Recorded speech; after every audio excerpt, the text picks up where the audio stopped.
about there, but not quite, was the sacred fire. I remember standing here. I think it was like right about here. And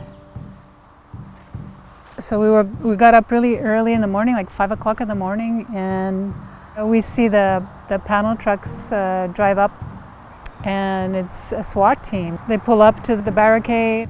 So there's like 3 of us that go, holy shit, they're here, you know. 4 of us went to the front with our hands up. They were already pointing their weapons at our heads and our hearts, and they wanted us to leave this area. They were asking for the leaders. The people are the leaders, and the fact that the women are the title holders to the land. And we said, you know, you can take down the barricade.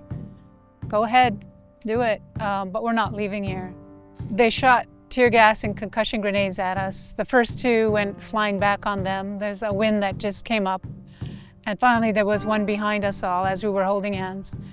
And so we had to run. And as we were running, they were shooting the tear gas at us, at our feet. One hit my foot, another hit another woman's foot. And when they started shooting, I think people were in shock. There was some of us, we were standing out in the open, and you know, you could hear the bullets whizzing and the firepower, and we froze. And I had to tell people, let's run, and we got to run. I think the people in our community did a very strong and powerful thing. But the first ones to block the highway were the SQ. And they left behind them their vehicles, so they gifted them to us along with the payloader.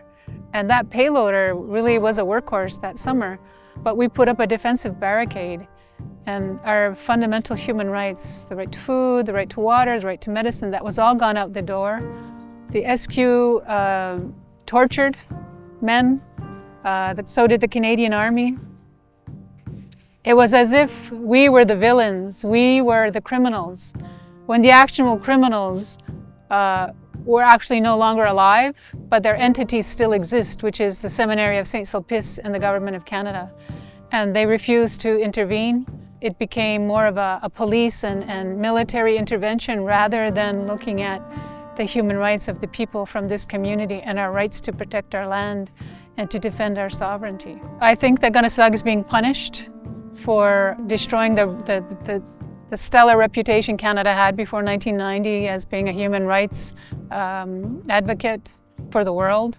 And so I think for myself and for others, you know, we don't want 1990 to have happened in vain.